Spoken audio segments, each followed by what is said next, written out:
Obvious spoiler alert for the Mighty Morphin Power Rangers and Go-Go Power Rangers comics. Read at your own risk. One more note I should give is that you should also know the events of the show itself, since the comics, while taking place in an alternate universe, do tie into the events of the show itself.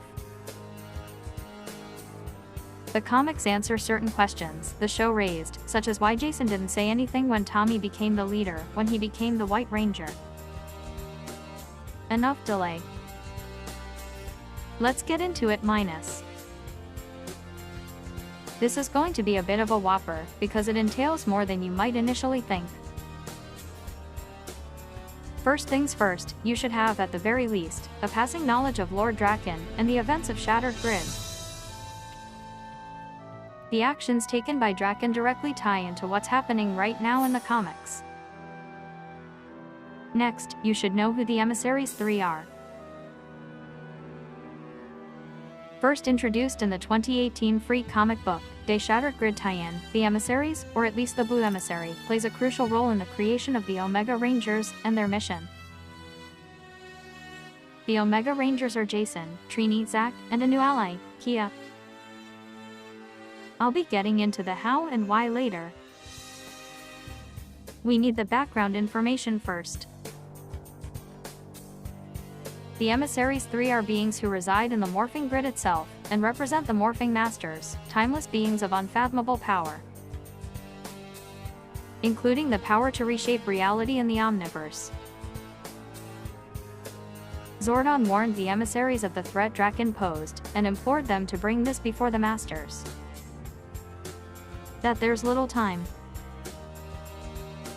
The Emissaries chastised Zordon for thinking too linear, and sent him back to Earth.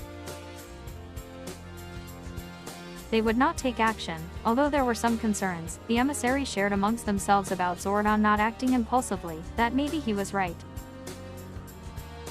They had no idea how right he was, until it was too late. From Shattered Grid. As was just shown, the Emissaries acknowledged that they clearly underestimated Draken's threat level, and were caught unawares. This would be part of the reason the Blue Emissary would take the actions he did later on. Anyway, at the end of the events of Shattered Grid, the Emissaries warned that the grid was like a shattered mirror. You can put the pieces back together as best you can, but it won't truly be the same. And those who took part in the final battle wouldn't remember when things were reset, and they were sent back to their respective dimensions and times. As for things not being the same, they couldn't have possibly been more right, as grid energy leaked out to worlds across the universe, causing destruction in many areas, but turning certain beings into the empowered. These are people who are largely scared and confused about what's going on, not having the slightest idea about the grid, Power Rangers, or anything of the sort. All they know is everything was fine. Until it wasn't.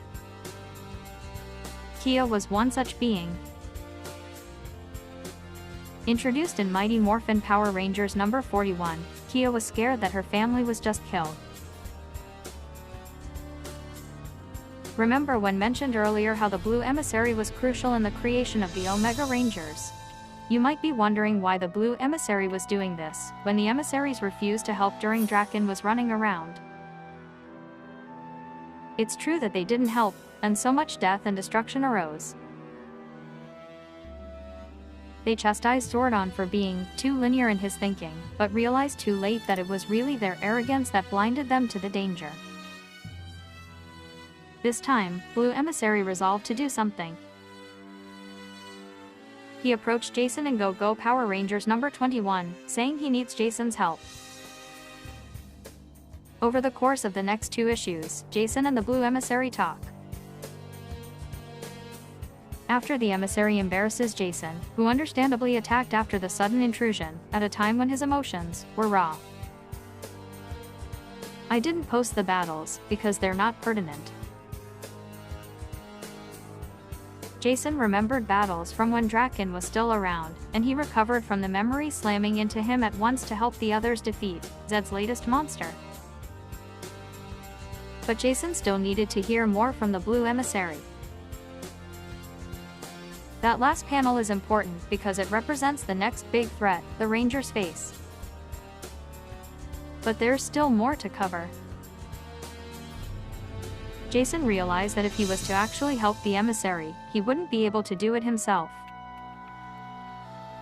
He needed help, which meant creating a new team.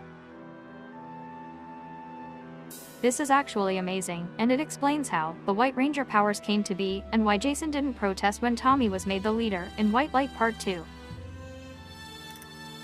But that's immaterial, so I'm going to skip over all that, even though it's awesome. Zack and Trini confront Jason about what's going on, and he tries to explain, but the emissary stops him, saying it could have unforeseen consequences. Billy calls to inform the others that he located Zordon and Alpha, and to go back to the lab. Yes, this is obviously set during the events of White Light. I love Boom's take on White Light, so I highly encourage reading it. The events leading up to its start in Go-Go Power Rangers number 25, with Tommy having an expanded role before even becoming the White Ranger. It ends in number 27, with Tommy finally being introduced as the White Ranger. Seriously, read the mini-event. It's awesome. Getting back to the others. When the Rangers withdrew to lick their wounds from the battle with Nimrod, Zack and Trini were talking about the Blue Emissary, who suddenly shows up. So now we have the foundation for the new team. We're getting really close to Rocky, Adam, and Aisha showing up in the ninja encounter. But before the others show up, the Three Musketeers start running missions for the Blue Emissary. So now the Three Musketeers officially encounter Kia. The villagers saw what the sudden burst of energy did, and attacked her, forcing her to defend herself. The Rangers showed up, and the villagers attacked them. The emissary had the Rangers running similar missions to this, finding those who became exposed to the grid. Kia helps the team, figuring she owed them for saving her life. But she wants answers, and the Blue Emissary promises to help as best he can. But her helping gave Zack an idea. So now Zack came to the same conclusion Jason did much earlier: a new team is needed. But they needed an excuse to leave. A reason. Which they came to. Enter Rocky, Adam, and Aisha. I personally don't like the art for the three, since they look nothing their counterparts in the show. But we're finally here, the introduction of the Omega Rangers minus. It's bittersweet because Go-Go Power Rangers ended with the most recent issue, that being number 32. Now we're finally at the Omega Rangers. Their mission was to track down people who were exposed to the grid, and see if they could help them. Help them understand what they became, how to control their abilities, and if possible, maybe even become allies. But not all of the empowered were willing to help the new team, though. Some looked at their newfound abilities as gifts, and used them for ill purpose. One such being is Garrison Vox. Not at all a good guy, Vox reveled in his power, using it to his own ends, and loves to cause destruction. During their mission, the Omega Rangers would come into contact with Zordon's team, and initially didn't say anything.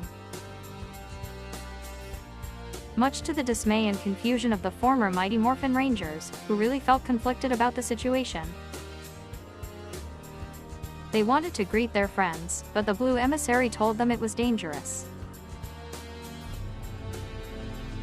But soon enough, their hand would be forced, as Jason became critically injured, and Zack and Trini brought him to the only people they knew could help, Zordon and Alpha. Which invariably meant the Earth Rangers.